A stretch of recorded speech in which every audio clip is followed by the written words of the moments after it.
Hello again. I'm back using the flow diagram to start the forming of a rule in numeric patterns. Video number 2. Once again, I'm using Mrs. van der Westhuizen's question paper. In foundation phase and perhaps beginning intermediate phase, this used to be called input. We now refer to it as X. This used to be called output and now we call it Y. We've grown up a little bit in mathematics. Now these operations, and two operations are taking place, times 10 is written first and plus 50 is written second. Therefore, when the number comes in, you must first multiply before you add. Should you change the order, it could actually change the result, which is the output Y. So, 1 times 10 is 10, add 50, I get 60.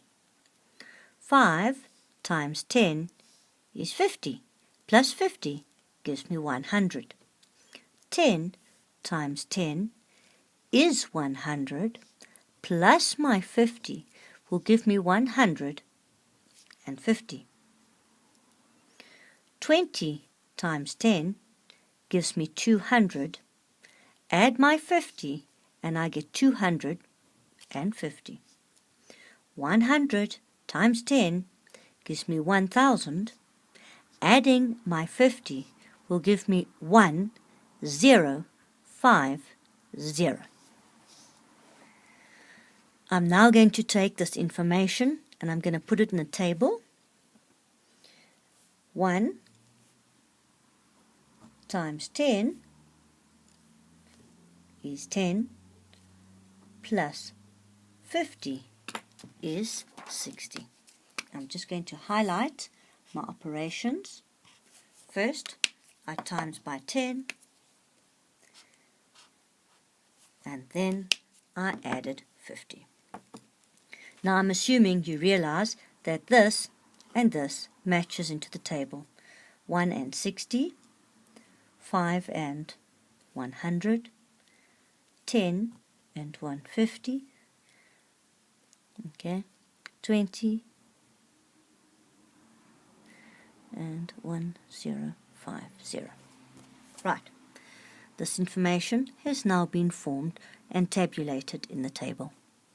Now this one is not on the output side, so therefore we must apply the rule.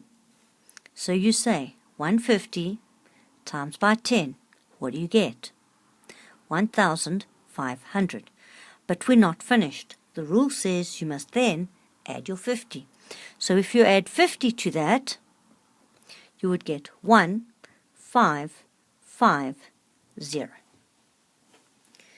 Now we have put in the information, we multiplied, then we added, and we had an output. But over here, we have the output. We need to find the input X. So what we actually do is we do the inverse. And inverse actually means opposite. So this time we are going to minus 50.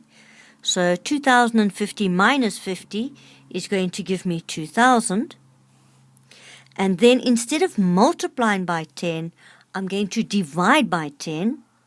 And 2000 divided by 10 is going to give me 200. Now test it for yourself. 200 times 10 is 2000, and 2000 plus 50 is 2050. Therefore, you must be right. Now once you've got this, your rule can be written. Your rule must work for each and every input. If it does not work for each one, it cannot be a rule. You should always test it and test it properly. Else, you have to make a new plan. So now we started with our input X. We times it by 10. Then we added 50 to give us the answer Y. And you've now converted from a flow chart into a tabulated table to find a basic rule. Cheers for now.